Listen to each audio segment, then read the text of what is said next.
អតិភិបខ្ពស់បំផុតគឺបញ្ចប់សង្គ្រាមកម្ពុជាថៃឲ្យបានឆាប់បំផុតនិងការពារប្រជាពលរដ្ឋស៊ីវិលលោកវ៉ាងវ៉ាន់ប៊ិនឯកអគ្គរដ្ឋានទូតចិនប្រចាំកម្ពុជាបានឲ្យដឹងនៅថ្ងៃទី15ខែធ្នូម្សិលមិញថាអតិភិបខ្ពស់បំផុតគឺបញ្ចប់សង្គ្រាមនិងការពារពលរដ្ឋស៊ីវិល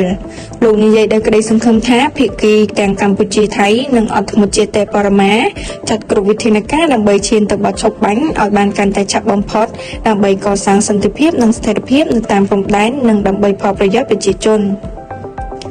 តាមឯកអគ្គរដ្ឋទូតនៅភ្នំពេញប្រទេសចិនគឺនឹងបន្តធ្វើអ្វីៗគ្រប់យ៉ាងតាមដែលអាចធ្វើទៅបានដើម្បីលើកកម្ពស់ការសន្ទនាឈានទៅកសាងសន្តិភាពហើយចិននឹងបន្តដើរតួនាទីស្ថាបនាតាមវិធីរបស់ខ្លួនក្នុងការនាំមកនូវបទចុះបាញ់រវាងកម្ពុជាថៃដើម្បីកសាងសន្តិភាពការចេញសារអំពាវនាវរបស់លោកវ៉ាងវ៉ាន់ប៊ិនធ្វើឡើងក្រោយអ្នកនាំពាក្យក្រសួងការបរទេសចិនបានចេញសេចក្តីថ្លែងការណ៍ជំរុញឲ្យថៃនិងកម្ពុជាបញ្ចប់ការបាញ់គ្នាជាបន្ទាន់ដើម្បីជៀសវាងសង្គ្រាមរីករាលដាលកាន់តែធំដោយចិនសន្យាថានឹងចូលរួមសម្របសម្រួលដើម្បីនាំយកសន្តិភាពមកវិញតាមរយៈប្រតិកម្មនេះមហាអំណាចចិនសង្ឃឹមថាកម្ពុជាថៃបញ្ចប់ការប្រយុទ្ធគ្នានិងបន្ថយភាពតានតឹងឲ្យបានឆាប់រហ័សបំផុតអ្នកនាំពាក្យក្រសួងការបរទេសចិនលោកចៅ